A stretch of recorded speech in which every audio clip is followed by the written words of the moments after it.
ओम नमो भगवते वासुदेवाय। बोलिए श्री लक्ष्मीपति नारायण की जय। वैशाख महात्म्य की कथा का 9वां अध्याय।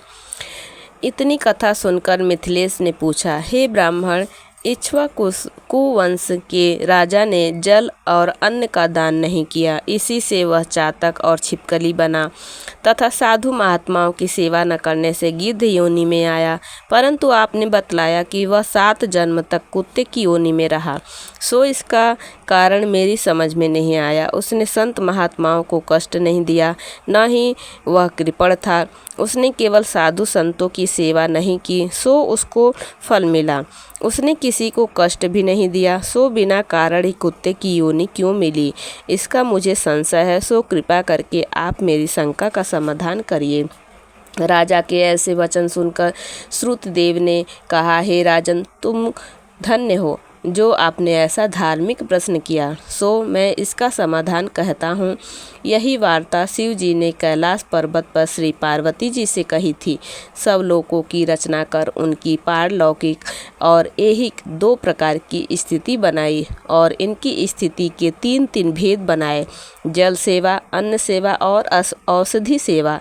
यह तीनों इस लोक की स्थिति के हेतु हैं तथा साधु सेवा, विष्णु पूजा और धर्म सेवा ये तीनों पारलौकिक स्थिति के हेतु हैं।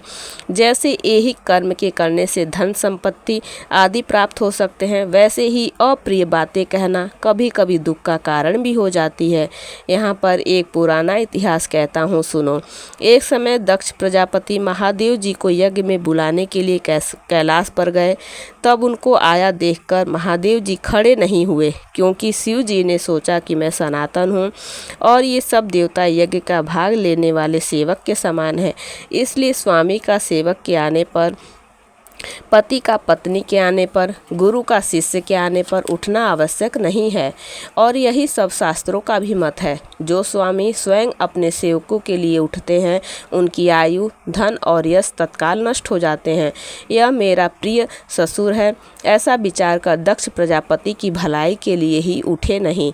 यह देखकर दक्ष प्रजापति को अत्यंत क्रोध आ गया और महादेव जी के सामने ही उनकी निंदा करने लगे कि देखो, इस दरिद्री को बड़ा अहंकार हो गया है। इसका धन केवल एक बूढ़ा बैल है, जिस पर केवल चर्म ही रह गया है, कपाल की हड्डी धारण करता है, पाखंडी, अहंकारी, महाअपवित्र, किसी का शुभ कार्य न करने वाला, शमशान जिसका घर है, सर्पों का आभूषण है, न इसमें धीरज न ज्ञान का संग, इसके कुल का कुछ पता नहीं। दुरात्मा नारद ने वृथा ही इसकी बड़ाई की, जिससे मैंने अपनी कन्या सती का विवाह इसके साथ कर दिया। जैसे कुम्हार का घड़ा चांडाल के घर पहुंचने से किसी के काम का नहीं रहता, वैसे ही मेरी कन्या का मुझसे कोई प्रयोजन नहीं। इस प्रकार दक्ष प्रजापति शिव सती को यज्ञ का निमंत्रण न देकर और कुवाक्य कहकर चला गया और यज्ञ स्थल में ऋत्विक और मुनियों को साथ लेकर विधि पूर्वक यज्ञ करने लगा। इस यज्ञ में ब्रह्मा और विष्णु नहीं आए, परंतु सिद्ध, चरण, गंधर्व, यक्ष, राक्षस, किन्नर और सभी देवता आए। सती को यह लालसा उत्पन्न हुई कि किसी प्रकार यज्ञ का उत्सव देखूं और अपने संबंधियों से भी मिलूं। महादेव जी के रोकने पर भी वह न माने और जाने का निश्चय कर लिया। तब शिव जी ने कहा, भद्रे, तुम्हारे पिता सदैव सभा में बैठकर मेरी निंदा करते हैं, वह तुमसे सहन न हो सकेगा और तुम अवश्य ही कुछ अनिष्ट कर बैठोगी। अतः तुम अपने पिता के घर मत जाओ, इसी में कल्याण है। इस प्रकार समझाने पर भी सती न मानी और चुपचाप चल दी। तब पीछे से जाकर नंदी ने उन्हें अपनी पीठ पर बिठा लिया और कितने ही भूत प्रेत आदि उनके संग हो गए। जब वे महल में पहुंची तो किसी ने उनके साथ कोई बात नहीं की। तब शिव जी की बात याद करके यज्ञशाला में गई। वहां भी सभा के लोग सती से कुछ भी न बोले तो चुपचाप खड़ी रहीं। जब दक्ष ने रुद्र को आहुति नहीं दी तो सती ने क्रोध युक्त होकर कहा, जो बड़ों का अपमान करते हैं उनका कल्याण नहीं होता है। तुमने सारे जगत के रचयिता अविनाशी रुद्र को आहुति नहीं दी। यहाँ जितने ऋषि मुनि एकत्रित हुए हैं, उन्होंने भी तुमको सुबुद्धि नहीं दी। ऐसा प्रतीत होता है कि विधाता तुम्हारे साथ इनके भी प्रतिकूल हैं। जब सती ये वचन कह रही थी तो पूषा देवता मुंह फाड़कर हंसने लगे और कर्महीन शुक्राचार्य दाढ़ी मूछ फड़फड़ाने लगा। दक्ष निंदा करने लगा।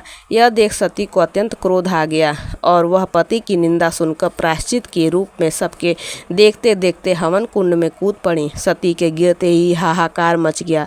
शिव के गढ़ भागकर शिव जी के पास आए और सारी कथा कह सुनाई। महादेव ने कालांतक रूप हो क्रोध से अपनी जटा उखाड़ पृथ्वी पर दे मारी, जिससे बड़ा बलवान महाकाय वीरभद्र पैदा हुआ और हाथ जोड़कर कहने लगा कि जिस काम के लिए आपने मुझे उत्पन्न किया है सो बतलाइए। तब शिव जी ने उसको आज्ञा दी कि मेरे निंदक दक्ष का नाश कर दो, जिसके कारण सती को शरीर त्यागना पड़ा। महादेव की आज्ञा पाकर सहस्त्र भुजाओं वाला और यमराज के सदृश वह वीरभद्र यज्ञशाला में जा पहुंचा और देवता असुर मनुष्य आदि जो भी यज्ञ में उपस्थित थे सबको मारने लगा। पूसा दांत निकाल कर हंसा था, इसलिए उसके दांत उखाड़ दिए। भृगु की दाढ़ी मूछ उखाड़ ली। जिसने जो अंग फड़फड़ाया था वीरभद्र ने उसका वही अंग उखाड़ कर फेंक दिया। दक्ष का सिर काटने लगा, किंतु शुक्राचार्य मंत्र बल से उसकी रक्षा कर रहे थे, इसलिए नहीं काट सका। तब रुद्र ने स्वयं उसका सिर काट डाला। इस भांति यज्ञ में आए हुए सबका संहार कर वे कैलाश को लौटे। जो मरने से बचे थे वे सब भागकर ब्रह्मा जी की शरण में गए। ब्रह्मा जी उनको साथ लेकर कैलाश में गए और वहां जाकर अनेक प्रकार से शिव जी की स्तुति की। फिर महादेव जी को साथ लेकर यज्ञशाला में पहुँचे। यज्ञ में जो मारे गए थे उन सबको जीवन दान दिया और महादेव जी ने दक्ष के सिर पर बकरे का सिर रख दिया। बकरे का मुख होने के कारण वह बम बम मात्र ही कह सका। उस शब्द को सुनकर भगवान शिव प्रसन्न हो गए। उसी समय से आज तक उनके उपासक उनकी प्रसन्नता के लिए बम बम करते हैं। भृगु जी के मुख पर बकरे की दाढ़ी लगा दी। पूसा के दांत नहीं लगाए। उनसे कह दिया कि वह पीस के खा लिया करें। इस प्रकार सबको अंग सहित किया गया और दक्ष पूर्ववत यज्ञ करने लगा। यज्ञ संपूर्ण होने पर सब देवता अपने अपने स्थलों को चले गए। बोलिए श्री विष्णु भगवान की जय।